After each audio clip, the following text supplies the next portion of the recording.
Descubre qué hay detrás de tu forma de comer y atrévete a vivir la vida que se te antoja. Esto es ¿De qué tiene hambre tu vida? Con Ana Arismendi.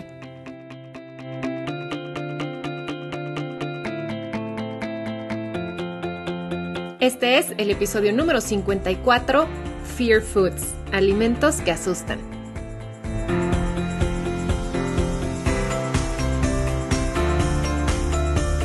Hola, ¿cómo están? Muchas gracias por acompañarme en un nuevo episodio. Soy Ana Arismendi, psicoterapeuta especialista en alimentación y obesidad, y es un placer darles la bienvenida a este programa donde les voy a hablar sobre el miedo a comer ciertos alimentos. En inglés se utiliza el término Fear Foods para referirse a un grupo de alimentos a los que ciertas personas le tienen miedo a consumir.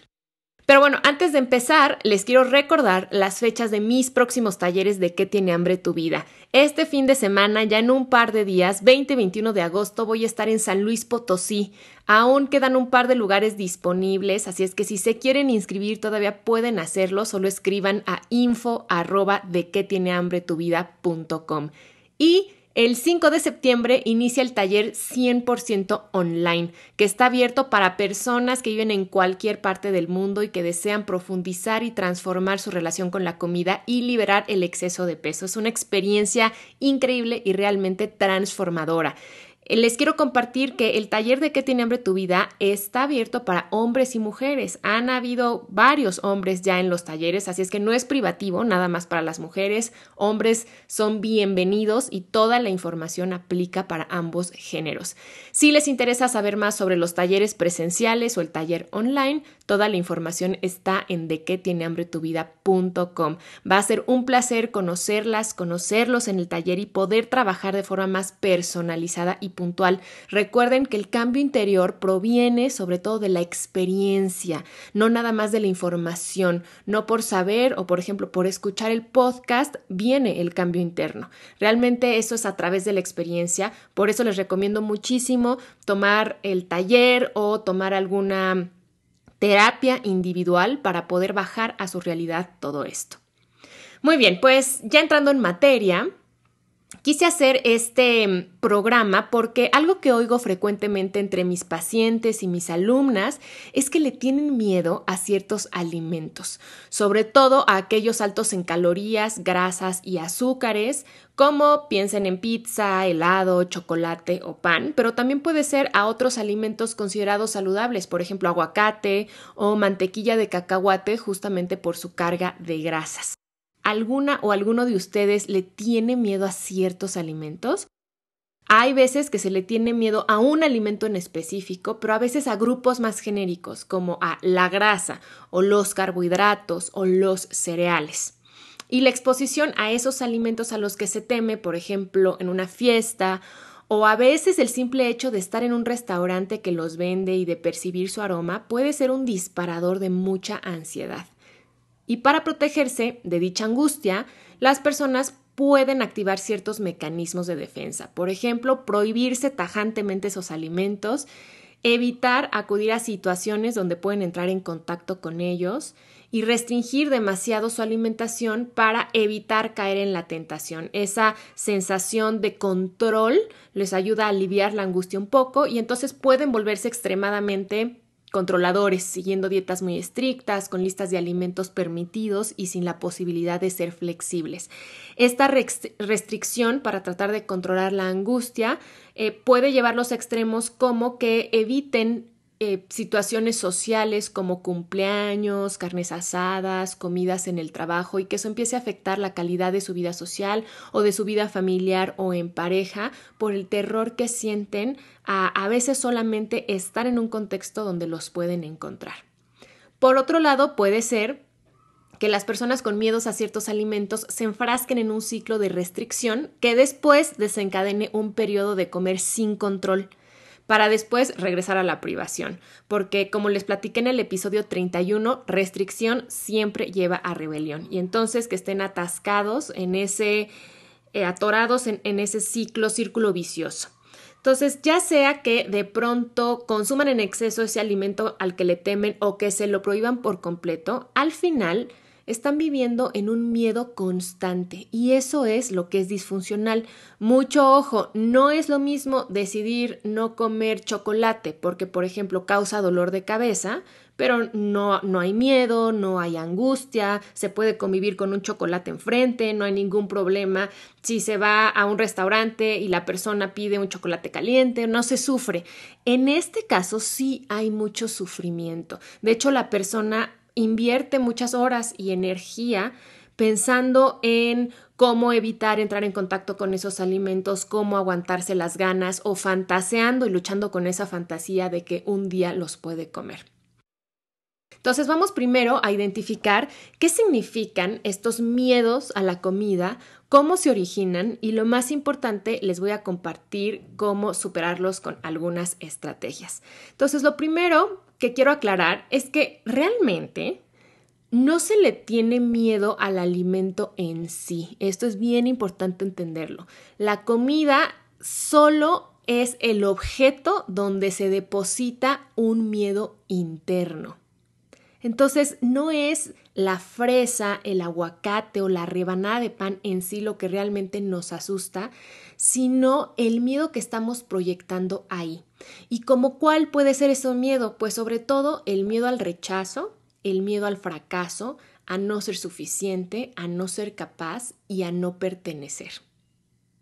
Quiero que ubiquen algún alimento al que le tengan miedo si este es su caso y pregúntense por qué.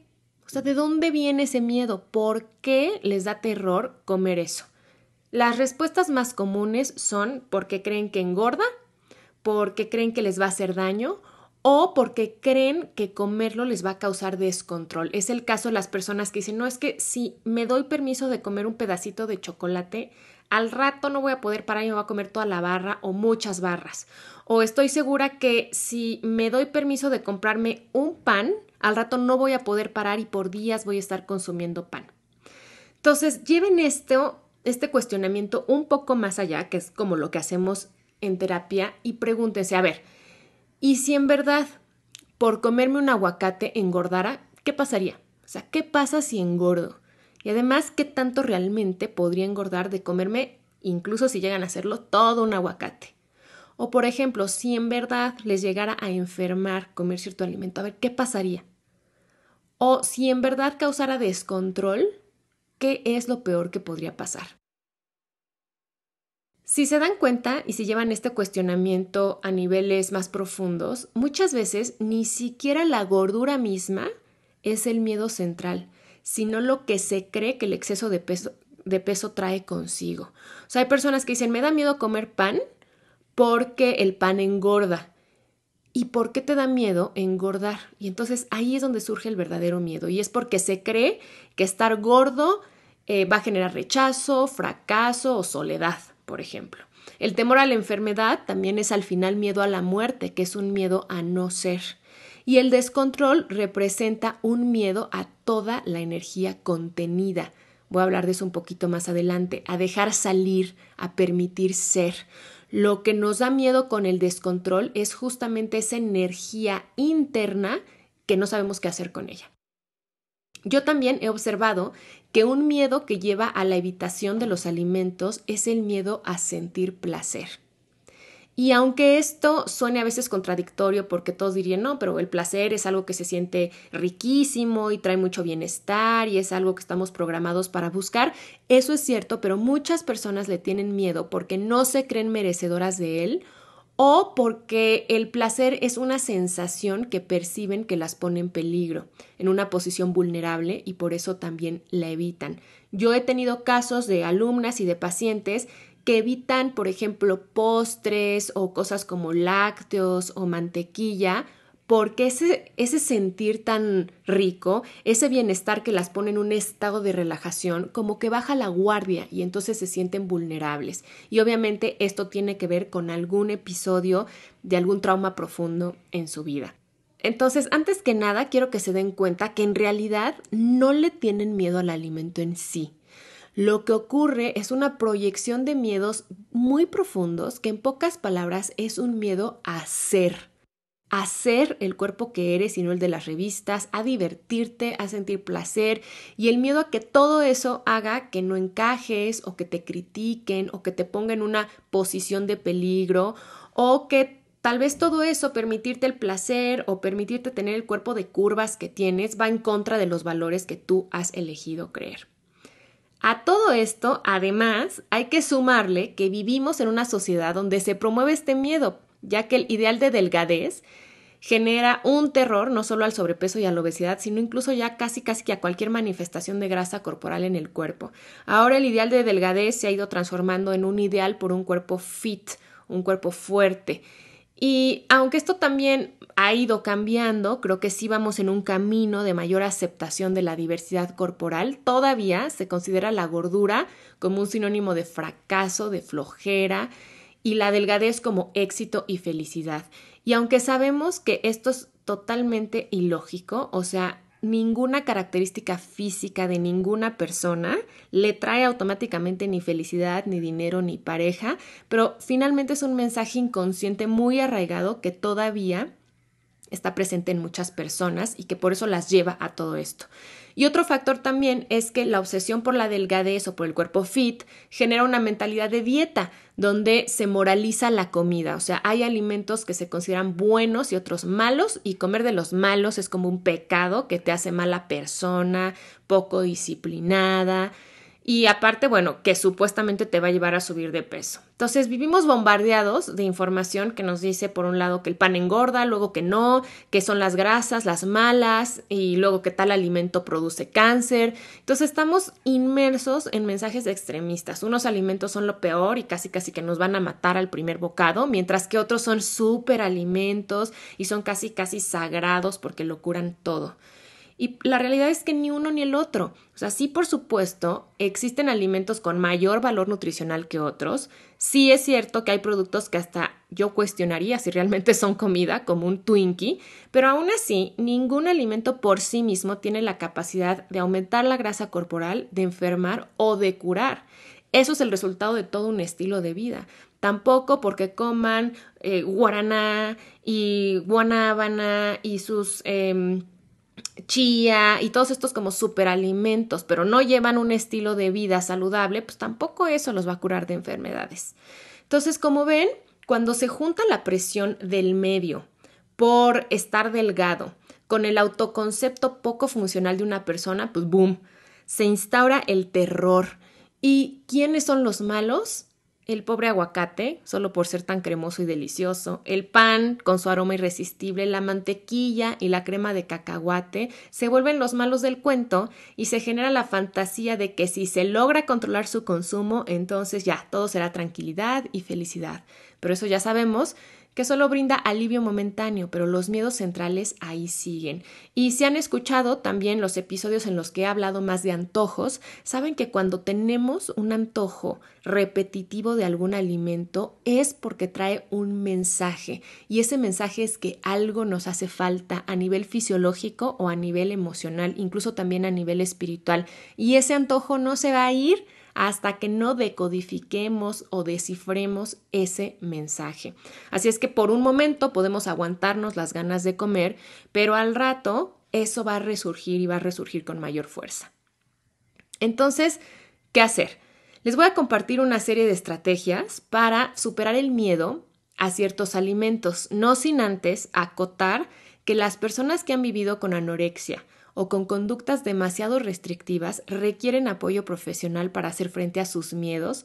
Así es que si es su caso, busquen ayuda. Las personas con anorexia o con conductas muy restrictivas tienden a tener listas larguísimas de fear foods, tan largas que a veces sus listas de alimentos permitidos se reducen muchísimo. Entonces, no tienen por qué pasar este proceso solas. Recuerden que para los profesionales que nos dedicamos a esto, es un placer acompañarlas y apoyarlas y además tenemos el entrenamiento necesario para hacerlo. Bueno, dicho esto, hay muchas cosas que ustedes pueden hacer. Desde la psicoterapia, la estrategia que más se usa es la terapia de exposición, que consiste en gradualmente entrar en contacto con esos alimentos que te dan miedo para que te des cuenta que puedes tolerar la ansiedad que te generan y que además no pasa nada si te das permiso de comerlos. La mayoría de estas ideas que tenemos de lo que creemos que va a pasar si nos permitimos consumir esos alimentos no son más que eso, ideas. Son distorsiones de pensamiento, son exageraciones, son probabilidades llevadas a un extremo. Entonces, cuando nos enfrentamos a la realidad de lo que ocurre cuando comemos un alimento, muchas veces todas estas distorsiones se caen. O sea, se dan cuenta que si se comen un chocolate, no es que les salga inmediatamente una lonja, ¿no? En el abdomen, ni tampoco que van a subir 1 kilo. Y también se pueden dar cuenta que pueden ir tolerando la ansiedad y que tampoco siempre se descontrolan. Ahora, es importante que la terapia de exposición la lleven a cabo una vez que ya hayan adquirido ciertas herramientas para manejar la ansiedad. Entonces empiecen por ahí. Y si es demasiado abrumador, háganlo de la mano de un experto. Si lo quieren probar, la manera de hacerlo, yo les recomiendo es que hagan una lista de todos los alimentos que les dan miedo o que consideran malos o engordantes y ordénenla de los que les generan menos ansiedad a los que más. Y comiencen probando con los que son más tolerables y vayan poco a poco avanzando. Cada vez que se expongan, háganlo poco a poquito. Tal vez primero solo puedan tolerar estar en un restaurante que vende esa comida, ni siquiera van a pedir el alimento, pero pueden comenzar tolerando estar ahí, darse cuenta que lo pueden hacer. Y luego pueden empezar comiendo un poco y realmente observando qué pasa con su cuerpo, con sus emociones y con sus pensamientos. Aquí el manejo de la respiración es vital y también, como les decía, contar con algunas otras herramientas para el manejo de la ansiedad. Otras estrategias muy útiles son escribir una carta a esos alimentos diciéndoles que a partir de ahora no tienen ningún poder sobre ustedes y que ustedes retoman su propio poder, como haciendo un marcador de tiempo diciendo, ok, ya comprendí que nada más estoy proyectando un miedo en este pastel y voy a retomar ese poder en mí. El alimento no tiene el poder de hacerme actuar o de hacerme sentir X emoción. Eso lo decido yo. Entonces retomen ese poder, eso es muy importante. También una estrategia muy importante es aumentar el placer en su vida cotidiana. Eso ayuda mucho. Mientras más se den permiso de sentir placer, mientras se den cuenta que es seguro, la comida va a dejar de ser la única fuente de placer y además van a poder permitirse disfrutarla realmente. Les puede servir escuchar el episodio 12, que se llama Placer, el ingrediente secreto para adelgazar.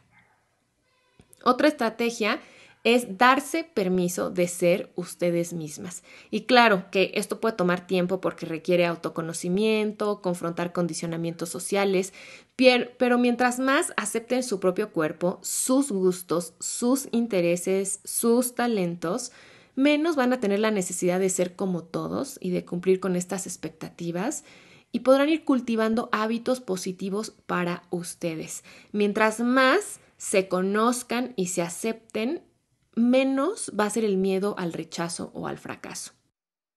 Y la última estrategia que quiero compartirles es aprender a canalizar su energía interior. Y esto es especialmente útil para los atracones.